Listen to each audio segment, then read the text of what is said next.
بما علمتنا رب علمنا الذي ينفعنا رب فقهنا وفقه أهلنا وقرابات لنا في ديننا مع أهل البطر أنثى وذكر رب وفقنا ووفقهم لما ترتضي قولا وفعلا كرما وارزق الكل حلالا دائما وأخلا أتقياء علما نحظى بالخير ونكفى كل شر ربنا واصلح لنا كل الشؤون وأقر بالرضا منك العيون واقض عنا ربنا كل الديون قبل أن تأتينا رسل المنون واغفر استر أنت أكرم من ستر وصلاة الله تغشى المصطفى من إلى الحق دعانا والوفاء بكتاب فيه للناس شفاء وعلى الآل الكرام الشرفاء وعلى الصحب المصابيح الغرر اللهم اهدنا بهداك واجعلنا ممن يسارع في رضاك ولا تولنا وليا سواك ولا تجعلنا ممن خالف أمرك وعصاك وحسبنا الله ونعم الوكيل ولا حول ولا قوة إلا بالله العلي العظيم وصلى الله على سيدنا محمد وآله وصحبه وسلم والحمد لله رب العالمين. Kaum muslimin dan muslimat rahimakumullah, baru saja kita ikuti kajian kitab Riyadhus Shalihin. Seluruh kru dan kerabat kerja yang bertugas mengucapkan terima kasih Anda telah menyimak acara ini, dan sampai jumpa pada kajian kitab Riyadhus Shalihin edisi berikutnya.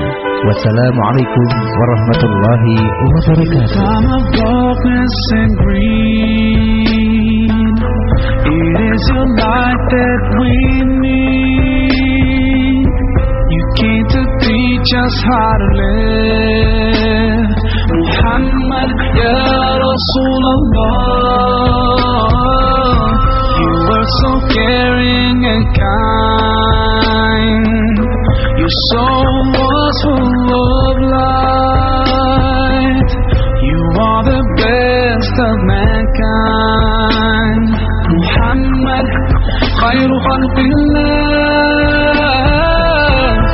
sallu ala rasulillah. Itu rukun, akan tetapi mulai ihram dari mikot ini hukumnya wajib.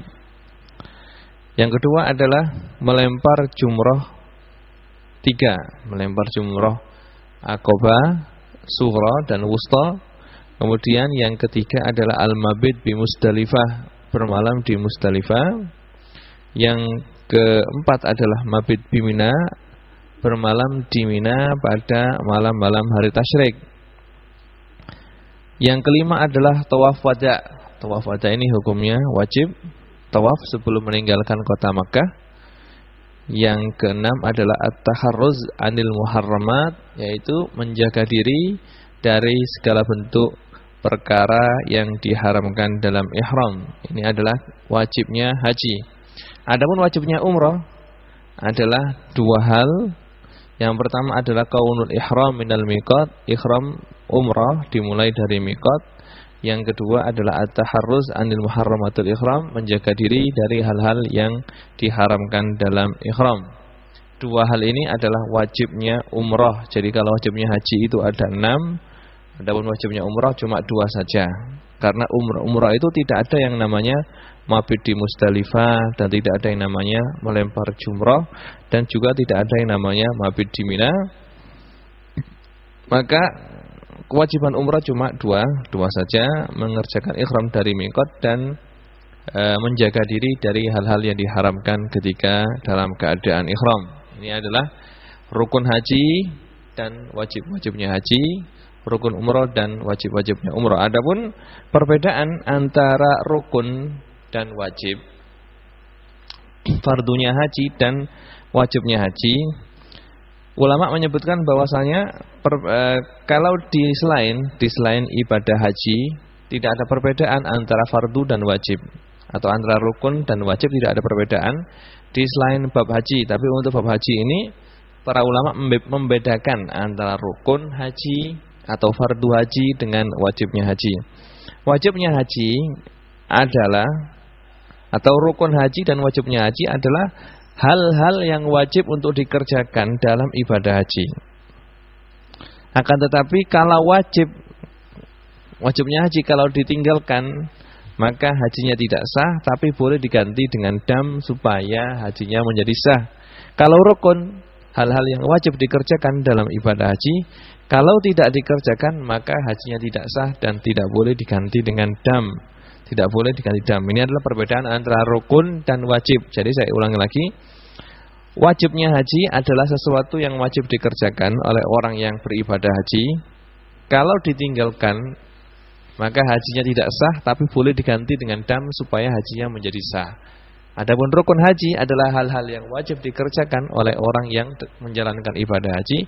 Kalau tidak dijalankan, hajinya tidak sah dan tidak boleh diganti dengan dam. Ini adalah perbedaan antara rukun dan wajib dalam ibadah haji.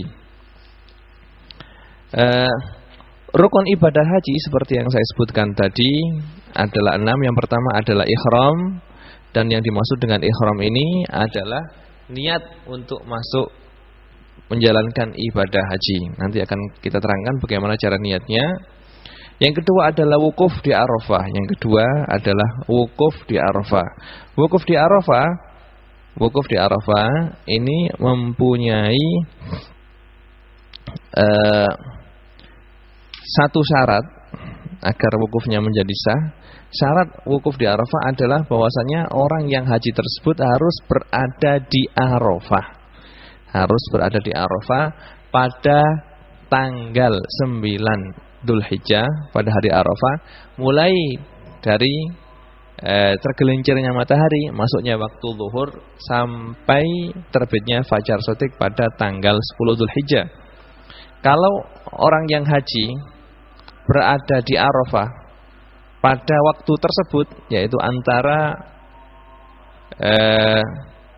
waktu zuhur, yaitu tergelincirnya matahari di waktu zuhur sampai terbitnya fajar shadiq. Kalau orang haji berada di Arafah dalam waktu tersebut, maka berarti dia telah mendapatkan wukuf, meskipun sebentar saja. Yang penting dia ketika di Arafah adalah orang yang ahli ibadah. Yang dimaksud orang ahli ibadah adalah bukan orang yang gila dan bukan orang yang dalam keadaan pingsan atau semaput. Adapun orang yang tidur di Arafah, masuk Arafah terus ketiduran, maka hajinya sah. Karena meskipun dia tidur, maka orang tersebut masih dikategorikan orang yang bisa menjalankan ibadah. Tapi kalau dia berada di Arafah dalam keadaan gila, dan orang gila ini adalah orang yang tidak termasuk orang yang ahli dalam beribadah, maka wukufnya tidak sah. Jadi yang wajib di dalam wukuf ini adalah keberadaan orang haji di padang Arafah mulai di waktu yang mana waktu ini adalah dimulai dari masuknya waktu zuhur, yaitu tergelincirnya matahari pada hari Arafah tanggal 9 sampai terbitnya fajar shadiq pada tanggal 10 paginya. Dan tidak diharuskan orang tersebut harus yajma' baina an-nahari wal lail, tidak diharuskan harus keluar di Arafah setelah masuknya waktu maghrib, enggak. Meskipun dia masuk ke Arafah, ke padang Arafah pada jam 2 terus langsung keluar, sudah mendapatkan yang namanya wukuf.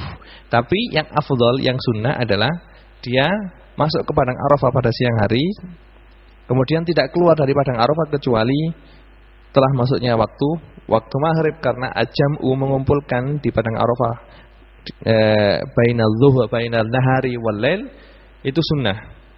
Jadi sunnahnya, afdalnya kalau Anda masuk Arafah, masuk selesai setelah masuknya waktu zuhur, terus jangan sampai keluar kecuali kalau sudah masuk waktu maghrib. Ini adalah yang afdalnya.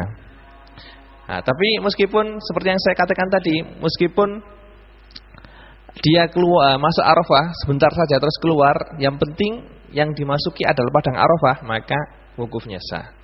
Karena wukuf ini tidak sah kecuali di padang Arafah. Jangan sampai Anda wukuf di luar batas Arafah. Kalau wukufnya di batas padang Arafah, maka tidak sah wukufnya.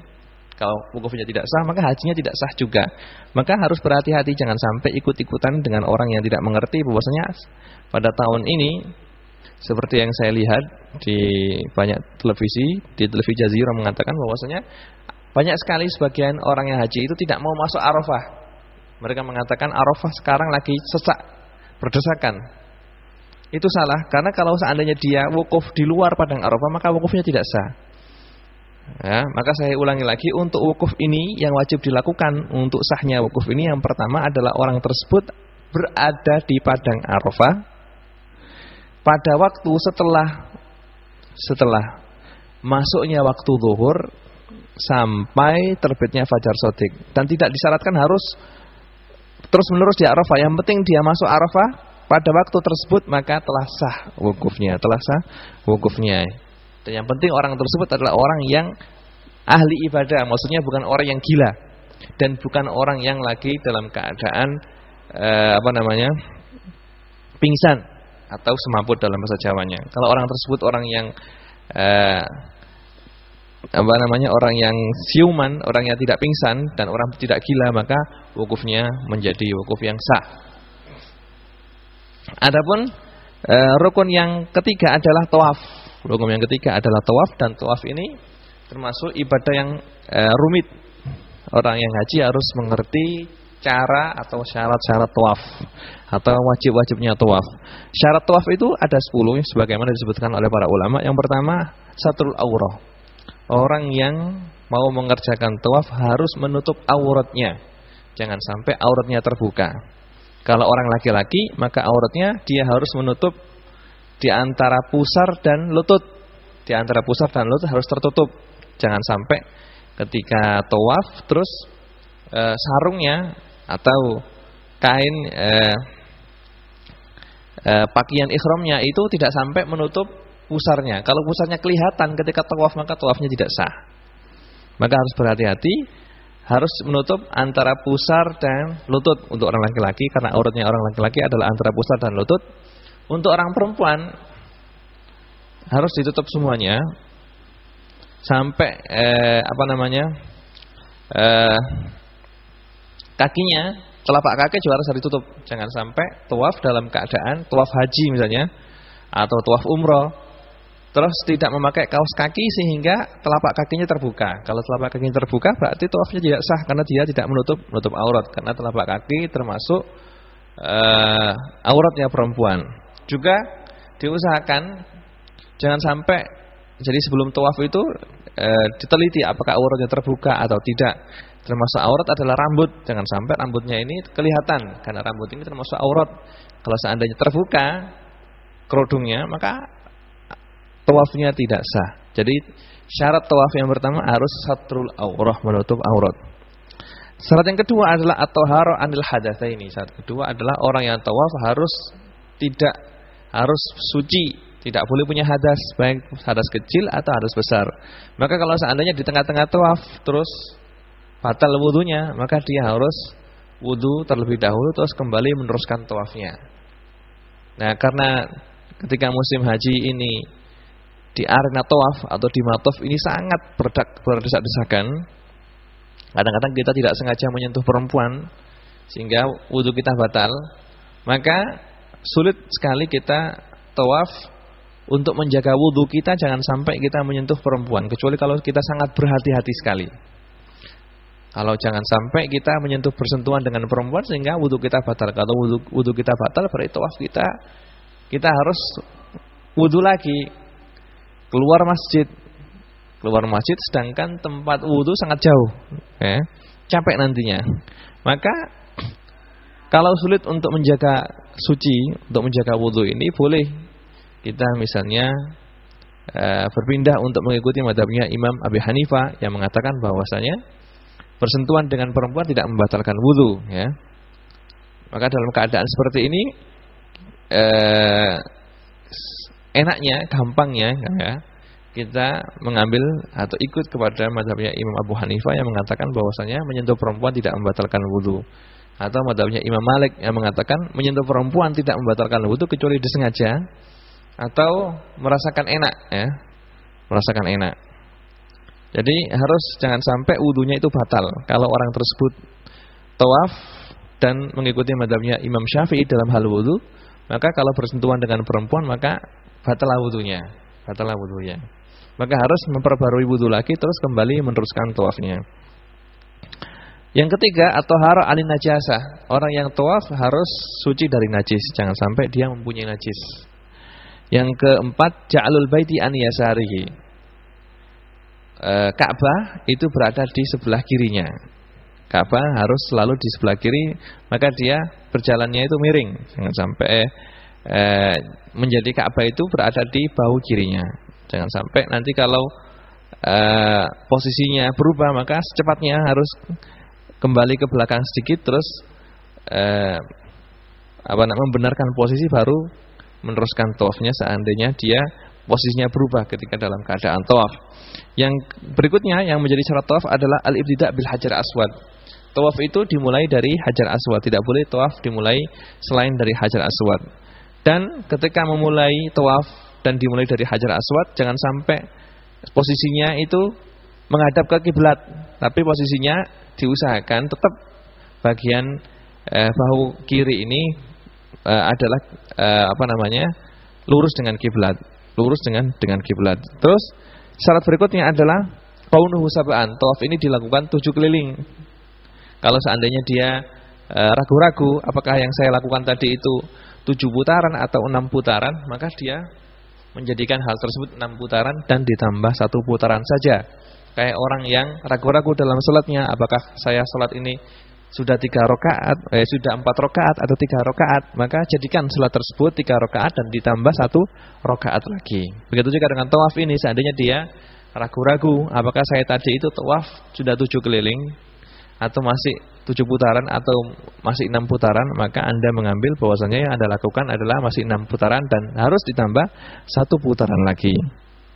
Terus tawaf kaunuhu dakhilal masjid. Tawaf ini tidak boleh dilakukan di luar masjid. Misalnya tidak mau berdesak-desakan di dalam masjid, sangat berdesak-desakan, terus dia tawaf di luar masjid, maka tidak diperbolehkan. Tawaf harus dilakukan di dalam masjid. Wa kaunuhu kharijal baiti wasyadarwan. Tawaf ini tidak boleh dilakukan di dalam Ka'bah, tapi harus dilakukan di luar Ka'bah. Di luar Ka'bah, dan termasuk Ka'bah adalah syadarwan. Syadarwan ini adalah temboknya Ka'bah. Temboknya Ka'bah yang paling rendah itu termasuk syadarwan. Tidak boleh kalau ketika kita tawaf tangan kita letakkan di situ, di syadarwan. Tidak boleh, maka tawafnya tidak sah. Juga Hajar Ismail itu termasuk bagian daripada Ka'bah. Maka kita tidak boleh ketika tawaf terus masuk ke Hajar, ke pintu yang sebelah kanan terus keluar dari pintu sebelah kiri. Maka tawafnya tidak sah. Harus keluar di luar Hajar Ismail dan di luar Ka'bah. Terus syarat berikutnya adalah adamu sarfihi li ghairihi. Jangan sampai kita tawaf itu menjadikan tawaf kita ini untuk selain tawaf. Mestinya dia niat tawaf dengan tujuan untuk mencari orang yang memukul dia atau orang yang hutang kepada dia. Ketika dia berjalan di arena tawaf itu melihat si fulan ini dulu mempunyai utang 1 juta belum dikembalikan. Karena sekarang ketemu di tengah-tengah tawaf langsung dia kejar. Nah, maka ini tidak boleh. Karena tawaf itu harus semata-mata niatnya adalah untuk semata-mata untuk tawaf, untuk melakukan ibadah kepada Allah Subhanahu wa taala. Rukun berikutnya setelah tawaf adalah sa'i. Dan sa'i ini juga mempunyai beberapa syarat atau mempunyai beberapa kewajiban. Yang pertama, ayyabda'a fi kulli witrin bis shafa. Mulai bilangan yang ganjil dari shafa. Jadi sa'i yang pertama dilakukan dari Safa, dimulai dari Safa. Kemudian yang kedua dilakukan dari Marwah. Oke, dari setiap ganjil dimulai dari Safa dan genap dimulai dari Marwah. Kemudian wa ayyakuna sab'an, sa'i ini di jalan 7 kali jalan, jadi dari Safa ke Marwah dihitung sekali, dari Marwah ke Safa dihitung sekali. Hari 2. Dari Safa ke Marwah 1. Marwah ke Safa 1 lagi sampai nanti terakhir berada di Marwah. Terus setelah itu wa ayyakuna ba'da tawafi ruknin. Sa'i ini tidak boleh dilakukan kecuali setelah melakukan tawaf. Karena maka di sini termasuk daripada rukunnya haji adalah at-tartib. Tertibnya bagaimana? Tertibnya adalah pertama yang dilakukan adalah wukuf di Arafah. Setelah wukuf harus tawaf, setelah tawaf sa'i. Tidak boleh misalnya tawaf dahulu terus wukuf Kecuali orang-orang tersebut datang ke Mekah terus melakukan tawaf qudum misalnya. Kalau dia melakukan haji dengan cara ifrad, maka misalnya kalau dia datang ke Mekah melakukan tawaf qudum, kemudian setelah tawaf qudum dia melakukan sa'i.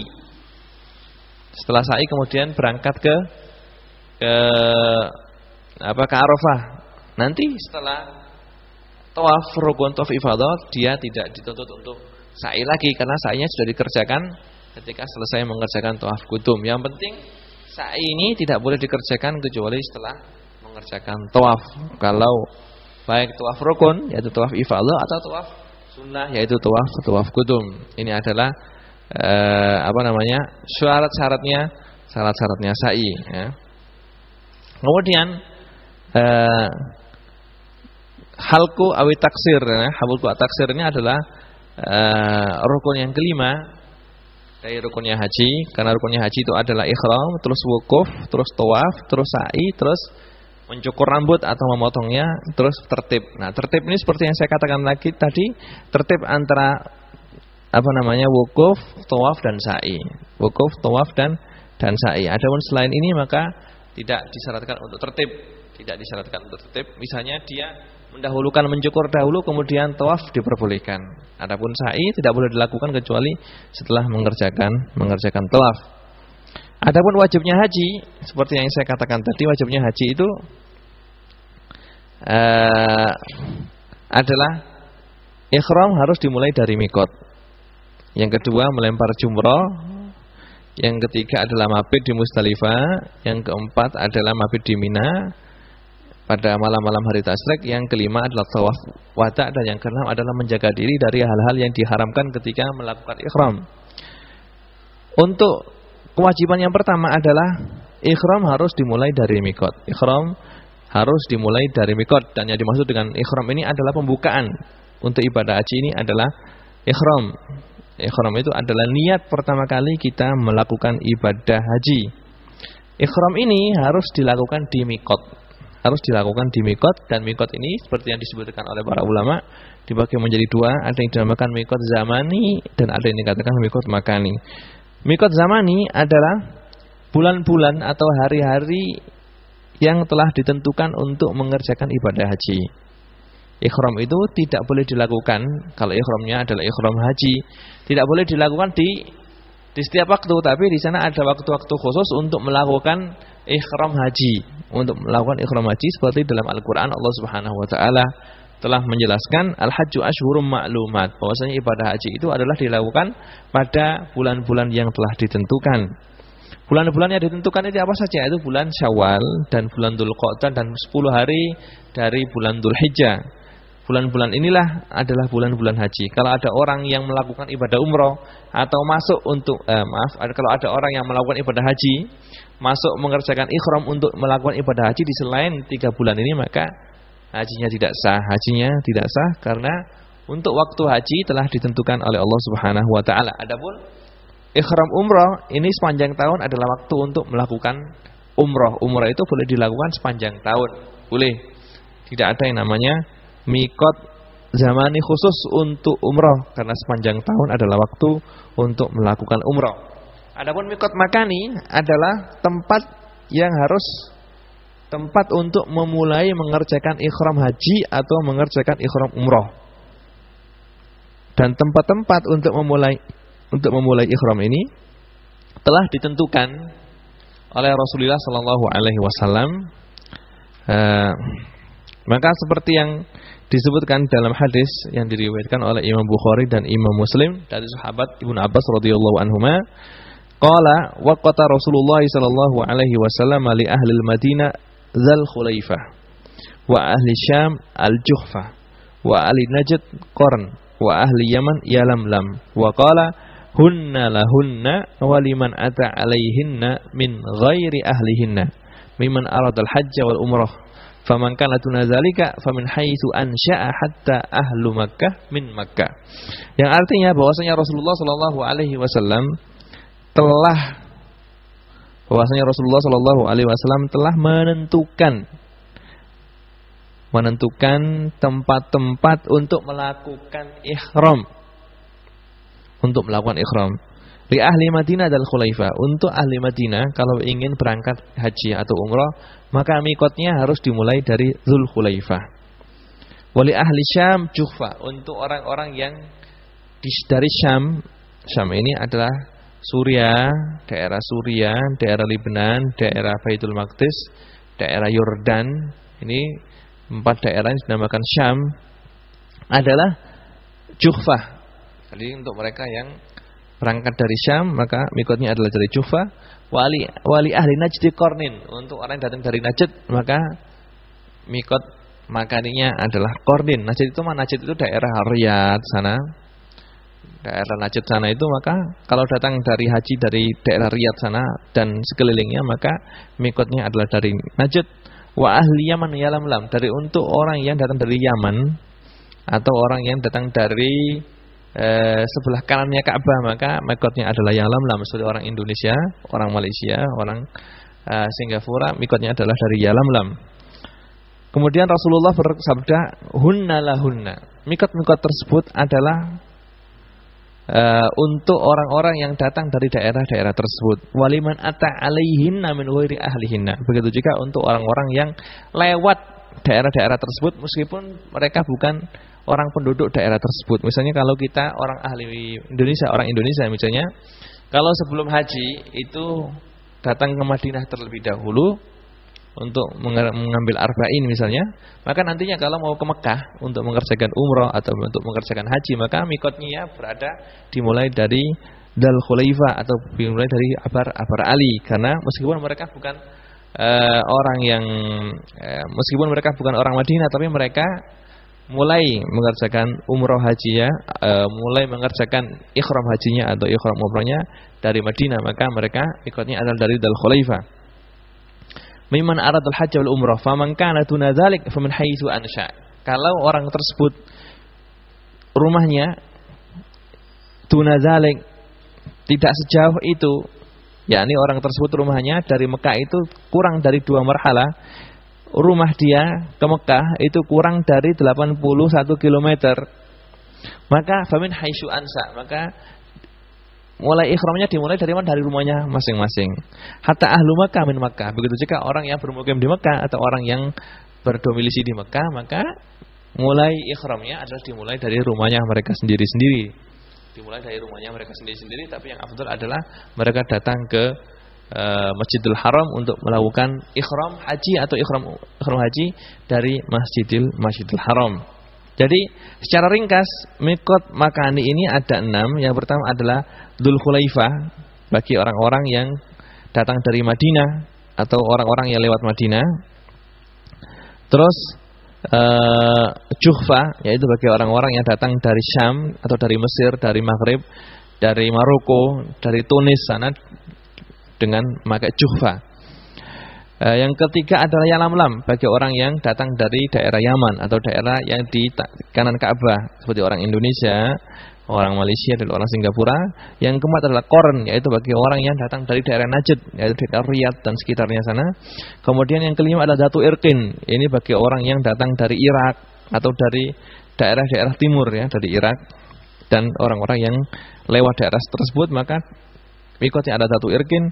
Kemudian yang keenam adalah orang yang rumahnya dekat dengan Mekah, kurang dari 81 km, maka mikotnya adalah dari rumah mereka masing-masing. Begitu juga orang yang orang Mekah sendiri, maka mikot hajinya adalah dimulai dari rumah mereka masing-masing. Ini adalah masalah mikot. Lah seandainya untuk zaman sekarang, misalnya orang Indonesia, seandainya dia mau haji, maka sulit sekali untuk mengetahui kapan dia sampai di Yalamlam.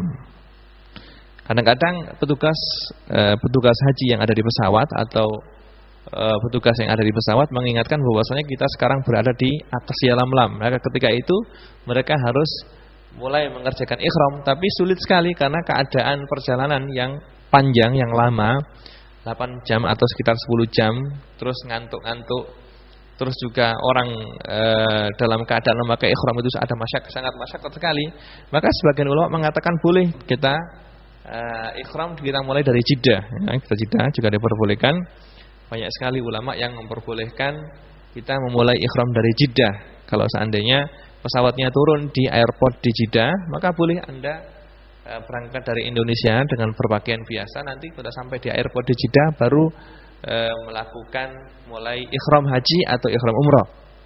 Atau kalau dia mau dan mau menanggung masyaqqat, dia boleh misalnya ihram dimulai dari airport di Juanda misalnya, boleh. Tapi kalau sudah niat ihram maka harus menjaga hal-hal yang dilarang dalam ihram. Jangan sampai rambutnya itu rontok, jangan sampai pakai minyak wangi, jangan sampai, dan banyak sekali hal-hal yang dilarang ketika mengerjakan ihram, maka sangat masyaqqat sekali. Nah, maka sebagian ulama mengatakan bahwasanya, khususnya ulama-ulama zaman sekarang mengatakan bahwasanya diperbolehkan kita memulai ihram ibadah haji atau ihram umrah bagi orang yang datang dari Indonesia atau orang yang datang dari manapun, kalau turun di Bandara Jeddah untuk melakukan ihram dari Bandara Jeddah. Dan ini adalah pendapat sebagian ulama muasir seperti Syekh Mustafa Zarqa dan juga para ulama Hadramaut, para habaib di sini memperbolehkan kita melakukan ihram dari Jeddah, dari airport Jeddah. Ini adalah untuk mikot makani. Adapun cara ihram seperti yang saya katakan tadi, di sana ada beberapa hal yang harus dilakukan, yang sunnah dilakukan bagi orang yang akan mengerjakan ihram. Kalau orang tersebut misalnya ingin mengerjakan ihram haji, maka sunnah sebelum mengerjakan ihram untuk mandi terlebih dahulu. Dan mandi ini adalah sunnah. Niatnya adalah mandi untuk mengerjakan ihram. Kalau tidak bisa mandi karena sakit atau tidak mendapatkan air, maka bisa diganti dengan tayamum. Setelah itu, setelah mandi bersih, kemudian yang afdolnya dia memakai wangi-wangian, ya, wangi-wangian. Dan wangi-wangian ini tidak apa-apa meskipun baunya akan lekat ketika kita sudah masuk ihram. Yang penting sebelum memakai dan sebelum niat ihram jangan sampai kita diperbolehkan. Jadi setelah mandi bersih, kemudian memakai wangi-wangian seperti yang dilakukan oleh Rasulullah SAW dalam hadis yang diriwayatkan oleh Imam Bukhari dan Imam Muslim dari Ummul Mukminin Aisyah radhiyallahu anha, qalat ka'anni anduru ila wabisit tayyib, ka'anni anduru ila wabisit tayyibi fi mafraqi Rasulillah sallallahu alaihi wasallam wa huwa muhrim. Beliau mengatakan, saya melihat cahaya mengkilatnya minyak wangi di kepala atau di pelipis Rasulullah sallallahu alaihi wasallam ketika beliau dalam keadaan ihram. Jadi Rasulullah sallallahu alaihi wasallam ketika mau mengerjakan ihram, beliau mandi terlebih dahulu, kemudian beliau memakai wangi-wangian sebelum beliau memakai pakaian ihram. Kemudian setelah itu, orang yang kalau sudah memakai wangi-wangian, maka bagi orang yang ingin mengerjakan ihram harus melepas pakaiannya. Pakaian biasa harus dilepas dan diganti dengan pakaian ihram yang ma'ruf, yang sudah kita ketahui, yaitu 2 selendang, 1 selendang untuk sarung dan 1 selendang untuk menutupi badan, ya. Tidak boleh memakai pakaian-pakaian yang menyelubungi badan yang berjahit, tidak boleh memakai baju, tidak boleh memakai celana, tidak boleh sampai celana dalam tidak boleh kita pakai, karena celana dalam adalah termasuk pakaian yang mukhid, pakaian yang menyelubungi badan dan berjahit. Maka tidak boleh kita pakai ketika kita dalam keadaan ihram, harus kita tanggalkan, ya. Jadi ini adalah untuk laki-laki, harus kita menanggalkan pakaian kita dan diganti dengan pakaian ihram, yaitu dua helai atau 2 lembar kain. Terus juga kepala harus dibuka, tidak boleh ditutup. Adapun orang perempuan maka boleh mereka memakai pakaian yang menyelubungi badan mereka atau pakaian mukhid, boleh dipakai. Dan wajib untuk menutup kepala. Adapun muka tidak boleh ditutupi, untuk perempuan tidak boleh menutup muka, ya, tidak boleh menutup muka. Maka dari itu jangan sampai pada waktu ihram Anda memakai masker bagi orang perempuan. Misalnya kalau memakai masker penutup mulut itu juga tidak diperbolehkan, karena menutup mulut ini termasuk menutup sebagian muka. Maka tidak diperbolehkan ketika dalam keadaan ihram menutup muka bagi perempuan. Kalau bagi laki-laki diperbolehkan, tapi tidak boleh menutup kepala, tidak boleh menutup kepala. Kemudian setelah mengganti pakaian dengan pakaian ihram untuk orang laki-laki atau perempuan sudah menutup semua auratnya, maka disunahkan sebelum niat ihram untuk mengerjakan 2 rakaat. 2 rakaat, salat 2 rakaat, niatnya adalah salat untuk mengerjakan ihram, salat sunat ihram. Kalau sudah selesai salat sunat, baru kalau sudah naik di kendaraannya masing-masing atau naik kalau baik kendaraannya yang mau dinaiki ke Arafah atau dinaiki ke Mina itu adalah bis misalnya, atau yang penting kalau sudah selesai ini semua terus mau naik bis, kalau sudah di bis mau berangkat maka niat ihram dengan mengatakan nawaitul hajja wa ahramtu bihi, kemudian dan kalimat ini atau dalam hatinya dia mengatakan saya niat haji dan ihram untuk mengerjakan haji. Kemudian setelah mengucapkan kalimat ini dalam hatinya terus mengucapkan labbaik Allahumma labbaik, terus mengumandangkan kalimat talbiyah. Nah, niat ini tempatnya adalah di hati dan boleh juga untuk diucapkan dalam lisan ya. Sunnah karena Rasulullah SAW juga melafadzkan niat ini.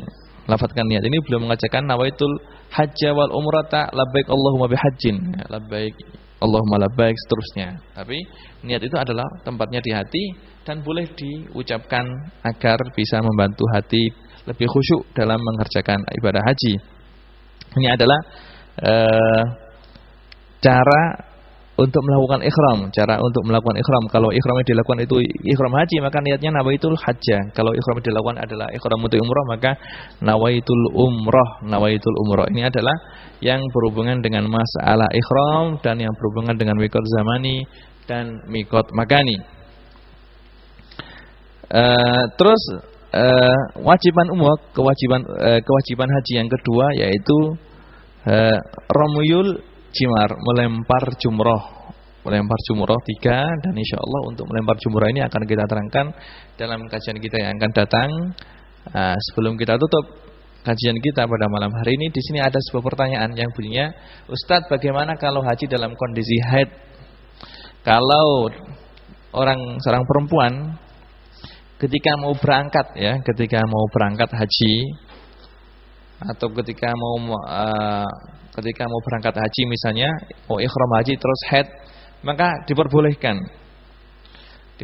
dan ini pernah terjadi pada diri Ummul Mukminin Aisyah radhiyallahu anha, bahwasanya ketika beliau mau memulai ihram haji beliau dalam keadaan haid, tapi sama Rasulullah SAW tetap disuruh untuk mengerjakan ibadah haji, kecuali tidak boleh melakukan tawaf karena tawaf itu dilakukan di dalam masjid dan orang yang haid tidak boleh masuk masjid. Juga termasuk salah satu syarat daripada tawaf seperti yang saya sebutkan tadi adalah orang tersebut harus suci dari hadas besar dan hadas kecil. Adapun haid ini termasuk hadas besar, maka dia tidak boleh untuk mengerjakan tawaf ya. Jadi orang yang haid tetap boleh mengerjakan ibadah haji. Seperti biasa, ihram, terus ikut wukuf di Arafah, meskipun haid masih tetap sah wukufnya, karena wukuf ini tidak disyaratkan harus suci, wukuf. Cuma juga boleh melempar jumroh, juga boleh untuk memotong rambut ya. Yang tidak diperbolehkan adalah tawaf saja, karena tawaf ini syarat sahnya tawaf adalah orang tersebut harus orang yang suci dari hadas besar dan hadas kecil. Loh, kalau seandainya haidnya itu lama Ustadz misalnya, bagaimana nanti dia itu ada kloter pertama, padahal dia setelah selesai mabit di Mina ini harus secepatnya pulang ke Indonesia. Boleh dalam keadaan seperti ini Anda memakai obat-obatan untuk menghentikan haid ya. Jika tidak ada madharat atau tidak ada efek samping, maka bisa memakai obat-obatan untuk menghentikan haid. Kalau haidnya terhenti dengan meminum obat-obatan tersebut, berarti dia boleh secepatnya untuk mandi langsung pergi ke Masjidil Haram untuk melakukan tawaf sehingga hajinya telah sempurna. Tapi kalau seandainya orang tersebut masih di Mekah, masih tinggal lama di Mekah, misalnya masih 20 hari lagi di Mekah, maka lebih baik orang perempuan tersebut menunggu sampai haidnya selesai. Kemudian kalau setelah haidnya selesai, maka dia mengerjakan tawaf. Karena haid ini adalah memang sudah menjadi kodratnya wanita dan tidak bisa diganggu gugat. Maka seperti yang saya katakan tadi, kalau orang tersebut tidak mempunyai waktu lagi, misalnya dia harus pulang ke Indonesia karena dia termasuk kloter-kloter yang pertama, terus dia belum tawaf, maka solusinya adalah bisa memakai apa? Memakai obat-obatan untuk menghentikan haid dengan syarat obat-obatan tersebut tidak ada efek sampingnya untuk perempuan tersebut. Kalau nanti dengan minum obat-obatan tersebut haidnya itu terputus, maka secepatnya mandi dan langsung mengerjakan tawaf ifadah. Kalau sudah selesai tawaf ifadah terus habis pulang terus keluar darah lagi, maka tetap tawafnya masih sah, karena ketika dia melakukan tawaf dia dalam keadaan yang suci, karena di sana ada yang namanya dalam fikih Syafi'i, karena an-naqa' baina dima'ul haid, yaitu bersih yang menyela-nyelai di antara darah haid ini, dalam qaul yang muqabil mu'tamad namanya qaul laqat, adalah termasuk keadaan suci. Maka kalau kita ambil qaul ini atau pendapat ini, maka ketika dia terputus dari haid, maka secepatnya mandi terus berangkat ke Masjidil Haram untuk melakukan tawaf. Tapi kalau orang tersebut masih bermukim lama di Mekah, akan ke Indonesia 20 hari lagi, maka seharusnya atau yang afdalnya adalah menunggu sampai haidnya tuntas, kemudian kalau setelah haidnya tuntas baru mengerjakan tawaf ifadah. Kiranya cukup sekian kajian yang bisa kita kaji untuk kesempatan kita pada malam hari ini. Mudah-mudahan apa yang kita kaji bisa kita amalkan dan selalu diberkahi oleh Allah Subhanahu wa taala. Nasallallahu subhanahu wa ta'ala ayajala ilmana hujatan lana la hujatan alina wa yarzuqana al-amala bihi. Wa sallallahu ala sayyidina Muhammadin wa ala alihi wa sahbihi wa sallam. Subhana rabbika rabbil izzati amma yasifun wa salamun alal mursalin walhamdulillahi rabbil alamin. Wassalamu alaikum warahmatullahi wabarakatuh.